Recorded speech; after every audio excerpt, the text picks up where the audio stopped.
तुलसी वरदान बहुत ही एक खूबसूरत कहानी है। एक परिवार में ननद और भाभी रहा करती थी। ननद अभी कुंवारी थी।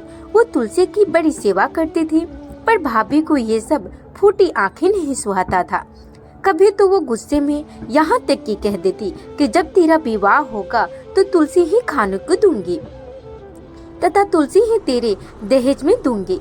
यथा समय जब ननद की शादी हुई तो उसकी भाभी ने बारातियों के सामने तुलसी का गमला फोड़कर रख दिया। भगवान की कृपा से वो गमला स्वादिष्ट व्यंजनों में बदल गया।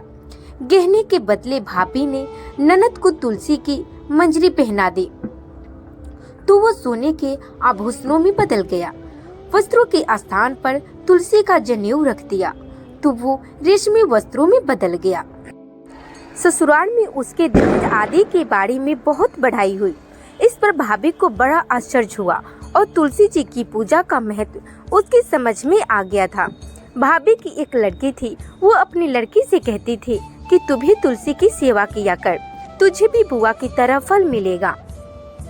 पर लड़की का मन तुलसी की सेवा में नहीं लगता था। भाभी ननद को कभी घर नहीं बुलाती। भाई ने सोचा मैं ही अपनी बहन से मिल आऊं। उसने अपनी इच्छा पत्नी को बताई। सौगात ले जाने के लिए कुछ मांगा। भाभी ने थैले में ज्वार भरकर कहा, और तो कुछ नहीं है, यहीं ले जाओ। वो दुखी मन से चल दिया। भला बहन के घर कोई ज्वार लेकर जाता है। बहन के नगर के समीप पहुंचकर उसने एक गौशाला में गाय के सामने ज्वार का थैला उलटकर रख दिया। तब गौ पालकों ने कहा, हे भाई, सोना मोती गाय के आगे क्यों डाल रहे हो?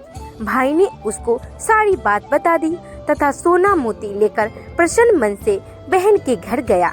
बहन बड़ी प्रसन्न हुई।